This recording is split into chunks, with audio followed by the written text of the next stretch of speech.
Yeah, that's pretty much what comes to mind when we see this. The Vacuum Devil's Hellspawn Incarnate. The shark powered lift-away navigator rotator thing that is the Dyson at half the price and promises to save you money and all that good shit. So why is this on my bench? Why do I have this junk on my bench? Because I get people asking about it all the time. And I will include a link to my last video of how to fix one. But I want to just go overview the marketing monstrosity that is this machine. So the first thing that they like to talk about is that they have a swivel neck. Now, swivel necks are nothing new. They've been on canisters for years. But sometime about 10-15 years ago, they started making their way towards uprights, so somehow that's a big deal, though this machine is less than practical. Yeah. I mean, it's just horrible. So I'm gonna, for size comparison, I'm gonna throw a Dyson next to it. I'm gonna give you an idea. It's actually taller, but it's much smaller. And to give you an idea, when I say they are much smaller, the motor for this is in here. The motor for this is in here. You can see the size difference. Now, when I say size difference, I also mean cleaning size difference. So you can see the nozzle on the Dyson is much wider. When I say much wider, I mean the Dyson actually has a 14-inch cleaning bath. This machine is a Kirby. It has a 12-inch cleaning bath. This one's a 1959. It is a wider machine, has a bigger motor than the Shark does. The Shark is a 2017. So now, it gets worse because the cleaning path gets narrowed down here. Now, speaking of this cleaner head, the brush roller does not come out of this cleaner head easily. But just to fuck with you,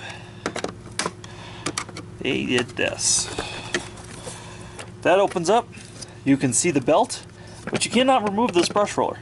You remove all these screws on the bottom. You are not going to remove this brush roller.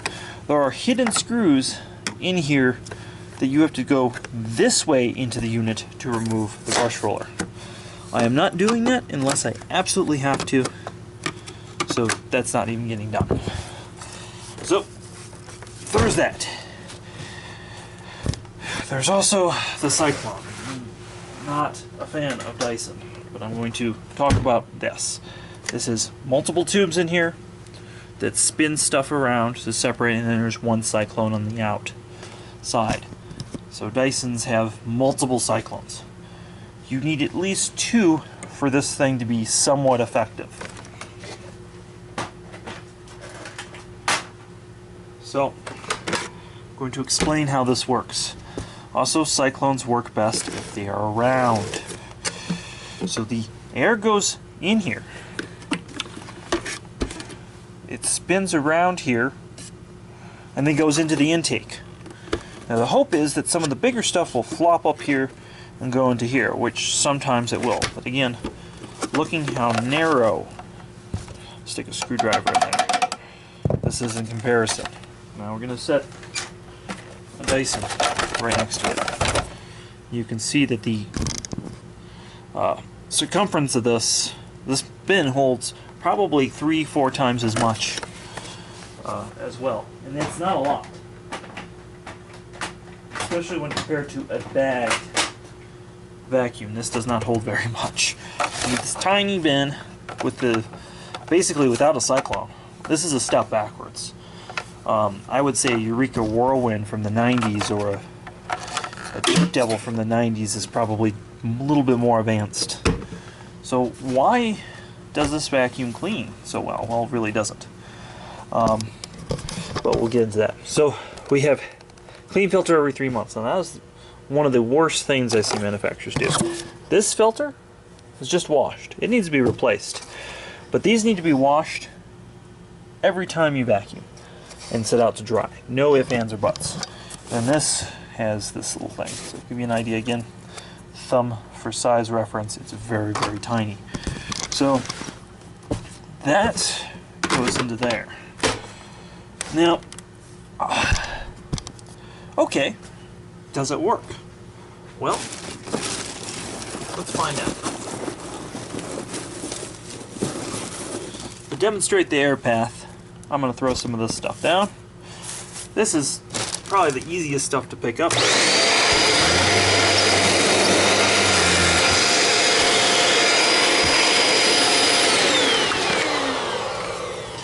Voila, it ends up there, flies over there, goes in there. Again, I'll demonstrate the inefficiency of this airflow path. I'm going to suck this stuff up, and I'm going to put the camera on the side for y'all to watch. Hopefully that's a good vantage point.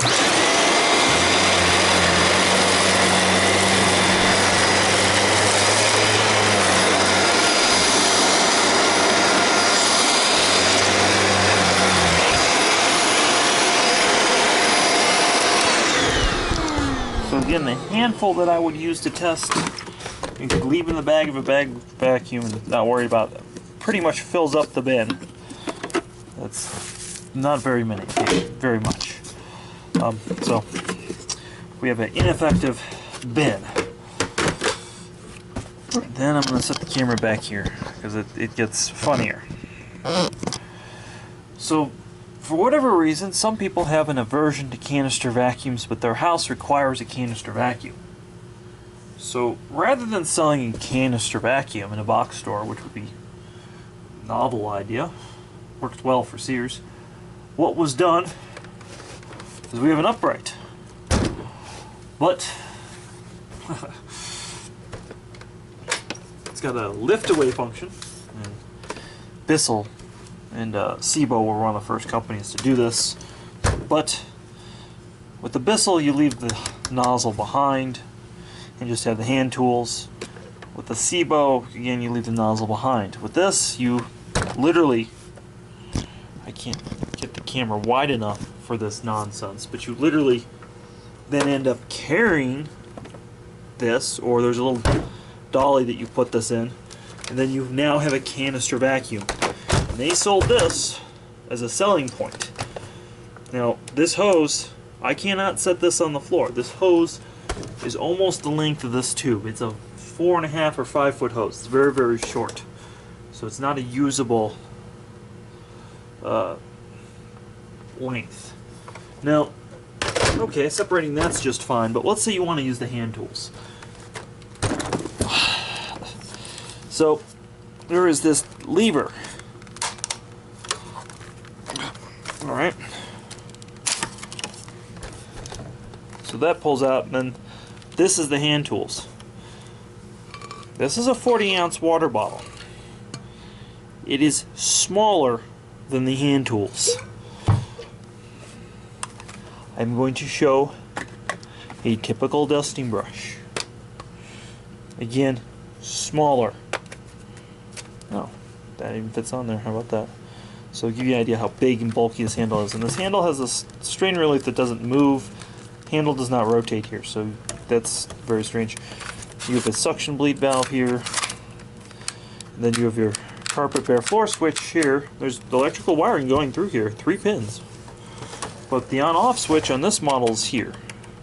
They do have an upgraded model with it there, but okay, so now you want to release the wand, but you don't want to carry this stuff.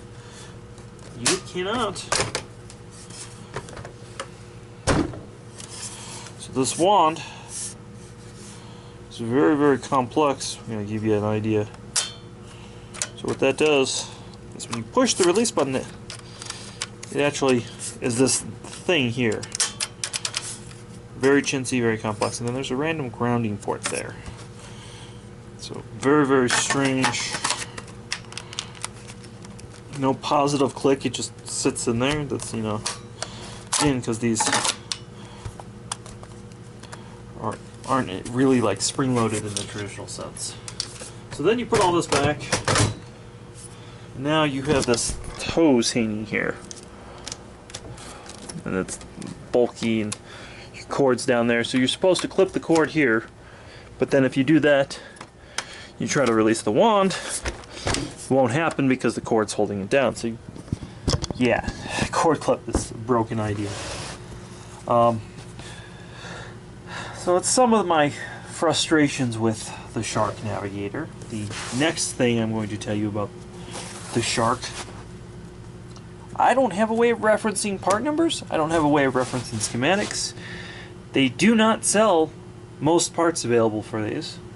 They do not communicate with anybody in the industry, any parts distributors, so you're stuck either getting them from Shark, or if you're lucky enough to have a model that has aftermarket parts available, you can use them, and they will be higher quality than what was in here. So for my 150 to 300, because these are sold in a very wide range with no real reason, I would never buy this. Again, I've made other videos on budget vacuums and things to buy with. Why would you buy this then? If it's this complicated, ineffective machine. And that leads me to my original point of marketing. This is a marketing department out of control. So out of control that they're selling products. They sell a lot of these. A lot of people buy these.